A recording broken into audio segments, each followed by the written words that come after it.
বিএনপির চেয়ারম্যান তারেক রহমান রাজধানীর গুলশান ২ নম্বরের Gulshan model high school and college কেন্দ্রে ভোট দেন। এতক্ষণ শুনছিলেন সংবাদ শিরোনাম, এখন থাকছে বিস্তারিত।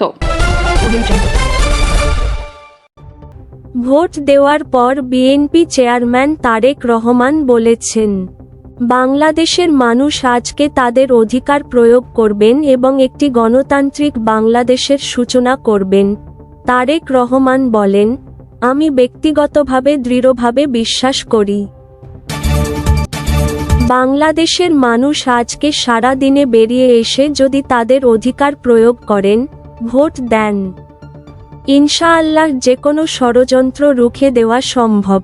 রাজধানীর গুলশান -২ নম্বরের Gulshan model high school and college কেন্দ্রে আজ বৃহস্পতিবার সকালে ভোট দেওয়ার পর সাংবাদিকদের তারেক রহমান এসব কথা বলেন। সকাল 9:30টার দিকে তারেক রহমান কেন্দ্রে ঢোকেন। ভোট দিয়ে এসে পৌনে 10টার দিকে সাংবাদিকদের সঙ্গে কথা বলেন। তারেক রহমান বলেন, সারা বাংলাদেশের খবর এখন আমি পাইনি, তবে গত রাতে বিভিন্ন জায়গা থেকে কিছু অনাকাঙ্ক্ষিত খবর আমরা পেয়েছি, যেটা কাম্য নয়। আমরা দৃঢ়ভাবে বিশ্বাস করি যে আইনশৃঙ্খলা রক্ষাকারী বাহিনী বিভিন্ন জায়গায় অত্যন্ত কঠোরভাবে সেসব অনাকাঙ্ক্ষিত ঘটনা দমন করেছে, যা আমরা গতকাল রাত পর্যন্ত ভোর রাত পর্যন্ত টিভির পর্দায় দেখেছি, বিভিন্ন চ্যানেলে দেখেছি।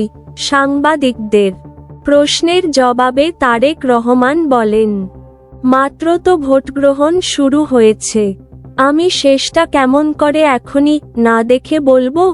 আমি অবশ্যই ইনশাআল্লাহ আশাবাদী, আমি দৃঢ়ভাবে আশাবাদী, বিএনপি ক্ষমতায় এলে দেশে আইনশৃঙ্খলা পরিস্থিতি উন্নয়ন সবচেয়ে বেশি প্রাধান্য পাবে বলেন তারেক রহমান।